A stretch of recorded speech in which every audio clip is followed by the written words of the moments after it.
PIX11, celebrating Hispanic heritage. Presented by Northwell Cardiovascular Institute, treating the untreatable.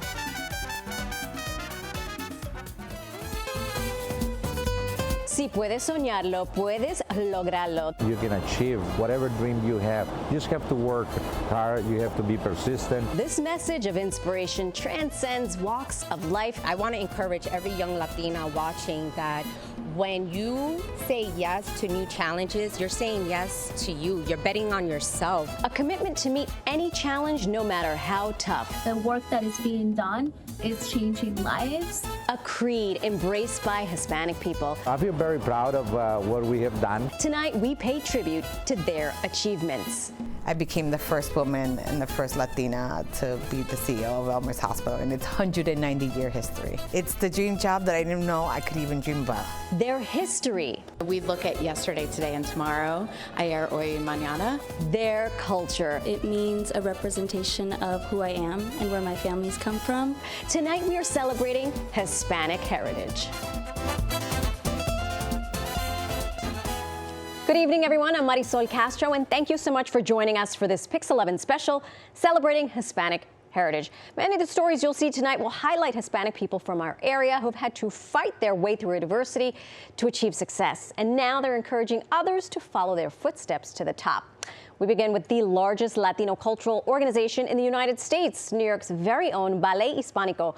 From music to dance, the group is inspiring artists of all cultures. Ballet Hispanico rehearsing Club Havana, a Cuban dance extravaganza celebration. These company members represent so many countries, including Mexico, Colombia, Brazil, El Salvador, Italy, Cuba, and the U.S. I think I want the world to know that Ballet Hispanico is their entry into getting to know the diversity and the depth of all the countries that make up the Latinx, Latine, Latino, Latina world. Eduardo Vilaro is only the second artistic director of Ballet Hispanico, which was founded in New York in 1970 by trailblazer Tina Ramirez. Vilaro himself was born in Cuba but raised in the Bronx, a graduate of St. Margaret Mary's, Fordham Prep, and Adelphi. He discovered his love of dance as a teenager. I started taking capoeira classes with Dance Brazil, and that was my in to dance. Capoeira is a Brazilian martial arts that has a lot of dance in it, but is also very lethal, which was good for me in the Bronx. But I would sneak out from capoeira class and take the ballet class next door. So I have my own little Billy Elliot story. Vilaro began his journey with Ballet Hispanico as a dancer in 1985. Now as CEO and artistic director, he oversees the school on West 89th Street for ages 2 to 82, as well as a company that celebrates fusion and diversity. We get to share all of our different cultures and backgrounds. Every dancer in the studio is from somewhere different. It means a representation of who I am and where my family's come from. For Ballet Hispanico, we don't only make dancers. What we do is we help make citizens of the world, because ultimately, what you learn in an art form is to go beyond yourself and learn how to be very open in your perspective. For nearly 3 decades, the New York City-based nonprofit 100 Hispanic Women has been empowering Latinas personally and professionally. And for one local student, the group's New Jersey program opened the door to opportunities she didn't think she'd be able to get on her own. Grace Gomez has the story. Legacy building with a little bit of innovation is how Luisa Rodriguez Aponte, president of the 100 Hispanic Women New Jersey program, describes the work the organization has been doing since 1995. I see here in this organization so many opportunities for us to build connections among generations and within communities. 100 Hispanic Women was founded by Shirley Rodriguez Remeneski in hopes to promote inclusion in government and corporate America. So far, the national organization has 5 chapters in New York and 1 in New Jersey. Their biggest focus is the scholarship program, provided to all higher education levels. As a first-generation immigrant in college and now law student, I did not have this financial support that most people in the United States would have, so I had to seek scholarships and support. Born and raised in Cuba, Carla Samoano migrated to the United States when she was 15. She is a 2022-2023 scholarship recipient. Aside from the scholarship program, 100 Hispanic Women has many other resources available, including empowering businesses like this spa located in Cranford, New Jersey. Like many other Latinos, Erika Gomez, the owner of Heal and Glow Spa, grew up in a household where hard work was the way to achieve success in life. After finishing college, she landed a manager position at a holistic spa. But when the COVID-19 pandemic happened, she got let go. It was then she took a risk and against all odds decided to become a business owner. 3 years later, she connected with the 100 Hispanic Women New Jersey program. The organization provides women, both entrepreneurs and scholars, with information through webinars and through other events, the opportunity to grow their network and achieve their goals. The work that is being done is changing lives and helping students achieve their wildest dreams, just like me. Such a great story. After losing both parents at a young age, a Mexican-born New Yorker was determined to make his mark. How he created one of the most successful Latin entertainment companies in the world. And a bilingual bookstore in Brooklyn has become a haven in the community. How it's preserving cultures in the changing neighborhood.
A Mexican-born New Yorker is promoting his culture by promoting a diverse group of music artists.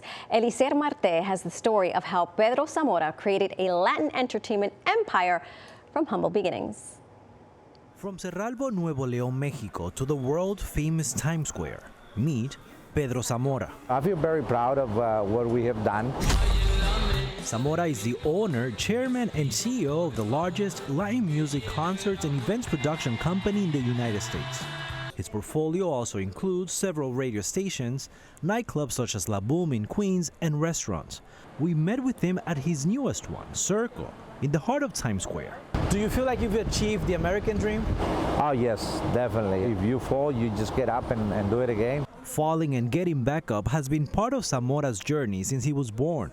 Zamora tells me he didn't get to wear a pair of shoes until he was 6 years old. I grew up from a very poor family. I was the youngest of 7 brothers. My father died when I was 13, and then my mother died when I was 18. Prior to the death of his father, his parents migrated to Chicago. Zamora stayed in Mexico, where with the help of family was able to graduate high school and college, becoming a teacher. He then moved to Chicago and obtained a bachelor's degree in business administration from North Park College. When I was going to the School of Business in Chicago, I always said I want to be somebody. In 1985, he purchased his first business, Casa Azteca. It was a restaurant and a nightclub. A very, very small nightclub in Villa Park, Illinois. I was losing money every month. I had the feeling that it was going to work. And after 7-8 months, I started working. That was 1989, and it started what it is, Zamora Entertainment nowadays. Embracing his roots and Mexican culture, he began bringing regional Mexican bands to perform in Chicago and eventually New York City, where he came for the first time in 1992. I was scared like hell when I first came. I remember I came with a band from my town called Pegaso, and we came on their bus. Nowadays, Zamora Entertainment produces over 700 music events per year with the biggest Hispanic superstars of all music genre, selling over 1.5 million tickets yearly. What's your message to younger Latinos? I always tell my story. You know, I was the only one in my family that went to college, and I can see the difference. I can tell you there's a difference when you go to college. Fantastic message indeed. Well, a bilingual bookstore in Brooklyn isn't solely focused on selling books. It's also striving to make a real difference in the community. Kieran Dillon takes us inside Mil Mundos Books. In the heart of Bushwick sits Mil Mundos Books. What does Mil Mundos mean? 1,000 Worlds. The bilingual bookstore features books in English and Spanish. We curate to celebrate Black, Latinx, and Indigenous heritage, and we try to operate through that lens. Maria Heron is the founder. Originally from Westchester, she's lived in Brooklyn for 2 decades. Along with a few others, the Cuban-American opened the space in 2019. I just found myself in this very Latin neighborhood, not really sure where to be Latin. I just wanted to create a third space where you were not inherently obligated to spend money, where you could browse and explore. Over time, the bookstore turned into a co-op, and today it is run by a team of 25. For the owners, the goal is to give back. Mil Mundos Books also has a sister nonprofit. That organization delivers essential goods to the community a couple times a week. Because we have regular hours, we're able to accept donations from the general public to go to the community anytime we're open. Clothing, shoes, kitchenware, diapers. A well-known tailor, Sonia Castreon, also works out of the space. For sisters Nubia and Lauren Marin, who grew up in Bushwick, the bookstore gives them a place to connect with their Hispanic heritage. They plan to bring their mom. Like my mom, who speaks Spanish, I was always looking online for Spanish books, and I couldn't find a translation, so I think maybe here she might enjoy getting some books here. Maria Heron hopes people of all backgrounds will visit. We curate in the spirit of curriculum and in the spirit of learning. I'm going to run, not walk, to Mil Mundos Bookstore. Well, from a hospital room to the C-suite, how a Latina being treated for COVID at Elmhurst Hospital ended up becoming its CEO. And an accidental hair appointment changed her life forever. How it led to this woman who grew up in foster care having her own multi-million-dollar beauty business.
Two decades ago, a 19-year-old woman created a hair care line in her public housing apartment. Now she's a multi-million-dollar business owner. Monica Morales shows us how it all started with an accidental hair appointment. Oh my God, you don't change. How you doing? This is Iris. On this corner of the Lower East Side, just off of Avenue C, everybody seems to know Nadine Ramos. Growing up, we didn't have much. We grew up here in NYCHA. But one thing we always shared and valued as a family was to always look good. Ramos is the CEO and founder of Lacio Professional Hair Care. In Spanish, it means silky smooth hair. The company is valued at $25 million and growing. In this building you see right here on the 11th floor, I launched my first hair care brand. It's been 15 years since she's been back, and we went with her. This is so crazy. Oh my goodness, the elevators. I do feel a rush of emotion. My mother in her Latina voice would have been like, Mama, I am so proud of you. Ramos says it's nice to be back and feel all the love. Well, not only does she do hair, but she is a mogul. Well, you go, girl. Ramos admits it was a tough journey to make it happen. Growing up on the Lower East Side after living in foster care was really tough for me. As a Latina, it's the love of good hair that inspired her to break into the beauty business. At the age of 19, she went to a salon in Queens and discovered a Brazilian hair smoothing treatment. She worked with a chemist to recreate it, and well, the rest is history. Who would have known that an accidental hair appointment would change my life forever? Her products flew off the shelves. Now she's launched a new product line inspired by her two sons, a more natural and sustainable hair care brand made of banana oils. The future is bananas. Bananas. Yes. Ramos says what saved her was her faith, resilience, and the love of her community. She has a message. I want to encourage every young Latina watching that when you say yes to new challenges, you're saying yes to you. You're betting on yourself.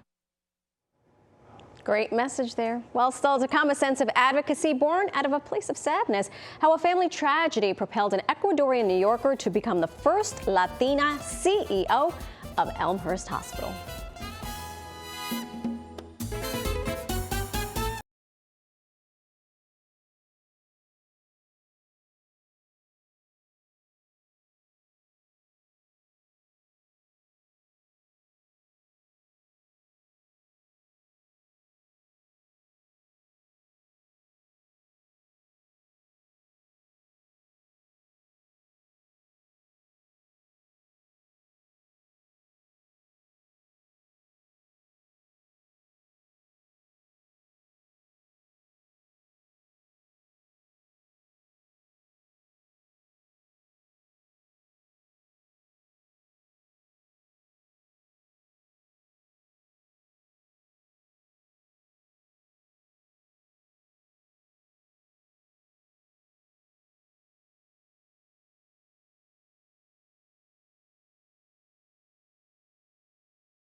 For the first time in the 190-year history of Elmhurst Hospital in Queens, a Latina is in charge of the executive team. Grace Gomez introduces us to this trailblazing healthcare leader.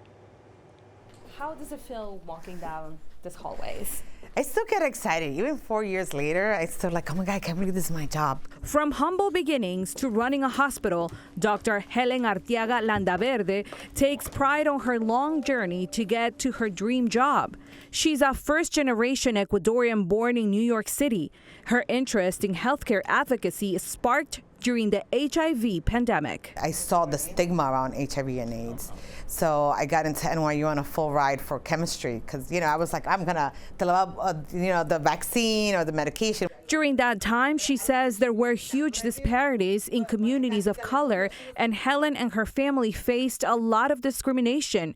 3 months after her father was diagnosed with stage 4 leukemia, he passed away. That sense of advocacy work and was born out of so much sadness. And in 2009, at just 30 years old, she opened Plaza del Sol Health Center.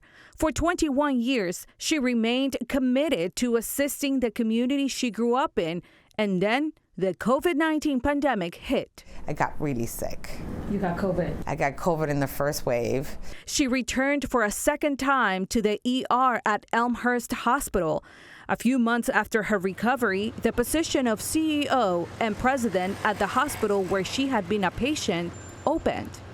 At first, she says she wasn't interested in applying, but it was her kids who pushed her to take the leap, and in February of 2021, it paid off. I became the first woman and the first Latina to be the CEO of Elmer's Hospital in its 190-year history. She rolled out the COVID-19 vaccine and treatment plans, opened up operating rooms, got patients back into the hospital to get treatment for other medical issues while the pandemic was still going on. And a responsibility that I had to do not only because I was a patient, but because I lived here and this was my community. Would you say this is a dream come true? Yes, this is definitely a dream come true. It's the dream job that I didn't know I could even dream about. I like that. Well, from Chita Rivera to Lin-Manuel Miranda, Hispanic artists have made immense and impactful contributions to Broadway. Now a new museum exhibit is putting the spotlight on these often unsung talents. We'll take you there.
There have been many notable Hispanic Broadway stars like Lin-Manuel Miranda, Raul Julia, Chita Rivera, but they're still highly underrepresented on that stage.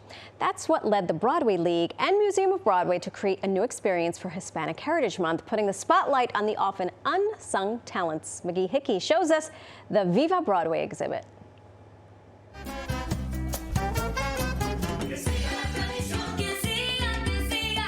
There is so much to celebrate when you think of the Hispanic contributions to Broadway over the last century. Lupe Velez, a Mexican vaudeville performer, was believed to be the first Latina performer on Broadway in the 1920s. Desi Arnaz appeared on Broadway in 1939, way before I Love Lucy. Then, of course, there's Chita Rivera's groundbreaking performance in West Side Story, and Lin-Manuel Miranda's creation of both In the Heights and Hamilton. We look at yesterday, today, and tomorrow, ayer, hoy, mañana. So we want to really dive into, people who are of that culture have actually been on Broadway for a very long time. There's just not always a spotlight. In the Viva Broadway exhibit at the Museum of Broadway, there are rarely seen photographs and memorabilia of Rivera, including her Tony Award for Lifetime Achievement in 2018. There's the costume worn by Priscilla Lopez in a chorus line in 1975, and the Piragua cart from In the Heights in 2008. So here we have Ariana DeBose, the costume she wore when she was in Hamilton, and it's called the Bullet costume. For Broadway lovers visiting this exhibit for the first time, it was both meaningful and poignant. Very, very personal. I am of Puerto Rican descent. Obviously, the Latin culture is very important and near and dear to my heart, and this exhibit is beautiful. I concur. I have been there, and it is worth its weight in gold. You can check out the Viva Broadway exhibit until October 15th, which is the final day of Hispanic Heritage Month. Thank you so much for celebrating Hispanic heritage with PIX11. We hope you feel inspired after seeing all of these stories of perseverance and success. And if you want to see all these stories again, we will have them posted online on PIX11.com/Hispanic Heritage Month. I'm Marisol Castro. Have a muy buenas noches.